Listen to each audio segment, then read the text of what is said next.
Petrol rate రూ. 2 లేదా రూ. 3 పెరిగితే మన దేశంలో అందరు సడన్‌గా ఎకనామిక్ ప్రొఫెసర్‌లు అయిపోతారు. స్టేటస్‌లన్నీ రెడీగా ఉంటుంది. ట్వీట్‌లన్నీ చేస్తూ ఉంటారు.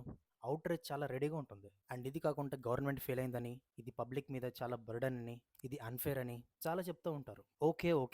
Simple question. వార్ టైమ్‌లో అన్ని కంట్రీస్‌లో ఫ్యూయల్ ప్రైసెస్ పెరిగినప్పుడు మన ఇండియాలో మాత్రం కొన్ని మంత్స్ వరకు అస్సలు ప్రైసెస్ పెరగలేదు. అప్పుడెందుకు అందరూ సైలెంట్‌గా ఉన్నారు? మళ్ళీ ఇప్పుడు సడెన్‌గా రూ. 1 లేదా రూ. 2 ఇంక్రీజ్ అయినప్పుడు ఎందుకు ఇంత ఫుల్ రెవల్యూషన్ మోడ్‌లోని అరుస్తున్నారు? సో సింపుల్‌గా ఫ్యాక్ట్స్ మాట్లాడదామా? లేదా ఎమోషనల్‌గా కంటిన్యూ చేద్దామా? ఈరోజు పెట్రోల్ ప్రైస్ ఎలా డిసైడ్ అవుతుంది? ఎందుకు సడెన్‌గా హైక్ ఉంటాయి? ఇది అన్‌ఫెయిర్ అన్న ఆర్గ్యుమెంట్‌లో నిజమెంత? అబద్ధమెంత అనేసి సింపుల్‌గా డిస్కస్ చేద్దాం. Let's start the video. ఇప్పుడు పెట్రోల్ ప్రైస్ ఎలా డిసైడ్ అవుతుందనేసి చూద్దాం. ఫస్ట్ ఒక మిత్ క్లియర్ చేద్దాం. పెట్రోల్ ప్రైస్ అంటే మార్నింగ్ సీఎం ఆఫీస్‌లో ఇవాళ రూ. 2 పెంచేద్దాం అని సింపుల్‌గా డిసైడ్ చేసేంత ఈజీ పని కాదు. పెట్రోల్ ప్రైస్‌కి చాలా ఫ్యాక్టర్స్ ఉంటాయి. అందులో number 1 crude oil price. India mostly crude oil import చేస్తుంది. అంటే మన దగ్గర ఇనఫ్ ఆయిల్ లేదని అర్థం. మనం వేరే కంట్రీస్ నుంచి కొనుక్కోవాలి. సో వరల్డ్ మార్కెట్లో క్రూడ్ ఆయిల్ ప్రైస్ పెరిగితే న్యాచురల్‌గా ఫ్యూయల్ కాస్ట్ కూడా పెరుగుతుంది. సో వార్ అంటేనే supply disturb. Russia Ukraine conflict, middle east tensions ఇవన్నీ ఆయిల్ మార్కెట్‌ని ఎఫెక్ట్ చేస్తాయి. సప్లై డిస్టర్బ్ అయితే రేట్స్ ఆటోమేటిక్‌గా పెరుగుతాయి.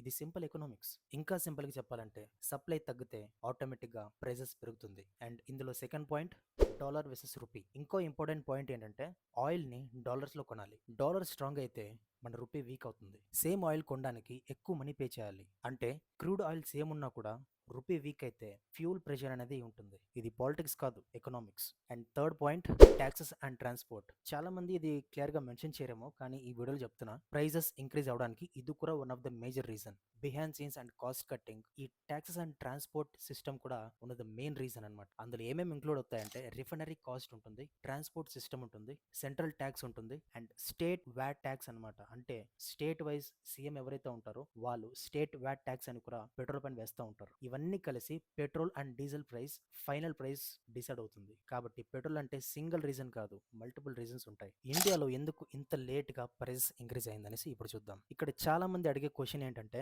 వార్ ఎప్పుడో స్టార్ట్ అయింది కదా, ఇప్పుడు ఎందుకు ప్రైసెస్ ఇంక్రీజ్ చేస్తున్నారు అనేసి. Good question. సింపుల్ ఆన్సర్ చెప్తా. కొన్నిసార్లు ఆయిల్ కంపెనీస్ ఇమ్మీడియట్ గా ఫుల్ బర్డన్ పబ్లిక్ పైన పెట్టేయవు. కొన్నిసార్లు గవర్నమెంట్ ఆ లాస్ ని తీసుకుంటాయి. ఇంకా కొన్నిసార్లు ఆయిల్ కంపెనీస్ ఆ లాసెస్ ని అబ్జర్వ్ చేసుకుంటాయి. అంటే మీనింగ్ ఏంటంటే ఇంటర్నేషనల్ మార్కెట్ లో ఆల్రెడీ ప్రెషర్ ఉన్నా కూడా ఇమ్మీడియట్ గా ఆ ఫుల్ ప్రైస్ హైక్ అనేది పబ్లిక్ కి చూపించకుండా హోల్డ్ చేస్తారు. కానీ ఫర్ ఎవర్ జీవితాంతం ఇలాగే మెయింటైన్ చేయాలంటే అది ఇంపాసిబుల్. ఎందుకంటే ఆయిల్ కంపెనీస్ లాస్ లోని రన్ చేయాలంటే అవ్వదు కదా. అందుకే కొంచెం కొంచెం అడ్జస్ట్మెంట్ చేస్తూ ఉంటారు. అదే మనకు సడన్ గా ప్రైసెస్ ఇంక్రీజ్ అయిందన్నట్టు కనిపిస్తూ ఉంటుంది. ఇప్పుడు అన్ఫేర్ ఆర్గ్యుమెంట్ కి ఆన్సర్ ఇద్దాం. కొన్ని లీడర్స్ ఉంటారు పెట్రోల్ ప్రైస్ ఇంక్రీజ్ అయిందనేసి ఇది అన్ఫేర్ అని చెప్తున్నారు. పేర్లు వద్దు కానీ ఓకే, పబ్లిక్ బర్డెన్ గురించి మాట్లాడుతున్నారు, కరెక్టే. ప్రైసెస్ హైక్ ఎవరికి నచ్చదు, కామన్ మ్యాన్ పెయిన్ ఉంటుంది. కానీ కంప్లీట్ పిక్చర్ కూడా చెప్పాలి కదా. సో నేనేం చెప్తున్నానంటే వరల్డ్ మార్కెట్ లో క్రూడ్ ఆయిల్ ప్రైసెస్ ఫ్లక్చువేట్ అవుతున్నాయి. డాలర్ ప్రెషర్ కూడా మనకుంది. ఆయిల్ ఇంపోర్ట్ డిపెండెన్స్ కూడా మనకుంది. సో ఇవన్నీ ఉండగా 100% fixed maintain price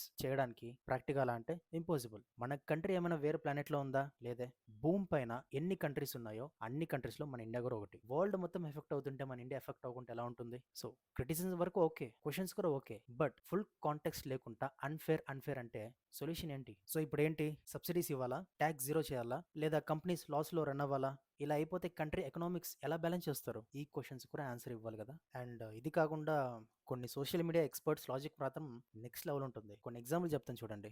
world war జరుగుతున్నప్పుడు ఆ so called social media experts silent గా ఉంటారు. గ్లోబల్ ఆయిల్ ప్రైసెస్ జంప్ అవుతుంటే సైలెంట్ గా ఉంటారు. ఇండియా లాంగ్ టైమ్ లో స్టేబుల్ గా ఉన్నా కూడా సైలెంట్ గా ఉంటారు. ఏదైనా ఇండియాలో కొంచెం చేంజెస్ అయితే అయిపోయింది, country finish, economic collapse, government sleeping అనేసి రకరకాలుగా మాట్లాడతారు. సో నేనేం చెప్తున్నానంటే గూగుల్ ఫ్రీగానే ఉంది కదా, 2 రూల్స్ చూసి డిసైడ్ చేసే ముందు ఒక 2 minutes రీసెర్చ్ చేస్తే నిజాలు తెలిసిపోతాయి. పెట్రోల్ ప్రైసెస్ అంటే మూవీ టికెట్ కాదు, పర్మనెంట్ గా అదే ప్రైసెస్ ఉండడానికి. గ్లోబల్ మార్కెట్ చేంజ్ అయితే ఆల్మోస్ట్ అన్ని కంట్రీస్ ఇంపాక్ట్ ఉంటుంది, ఇంక్లూడింగ్ ఇండియా. సో బేసిక్ గా నేను ఏం చెప్తున్నానంటే ప్రైసెస్ ఇంక్రీజ్ అయితే ఎవరికి హ్యాపీ కాదు. మిడిల్ క్లాస్ కి బర్డన్ ఉంటుంది. Delivery boys, cab drivers, workers అందరికీ ఇంపాక్ట్ ఉంటుంది. కానీ డిస్కషన్ ఫ్యాక్ట్స్ తో ఉండాలి, ఎమోషన్ ప్లస్ హాఫ్ నాలెడ్జ్ తో కాదు. గవర్నమెంట్ క్వశ్చన్ చేయండి, డిమాండ్ ద అకౌంటబిలిటీ. ఈ ప్రైస్ అని ఎలా ఫ్లక్చుయేట్ అవుతుంది అనేసి తెలుసుకుంటేనే ఉంటేనే కదా అర్థమవుతుంది. ఆ తర్వాత క్వెషన్ చేయండి.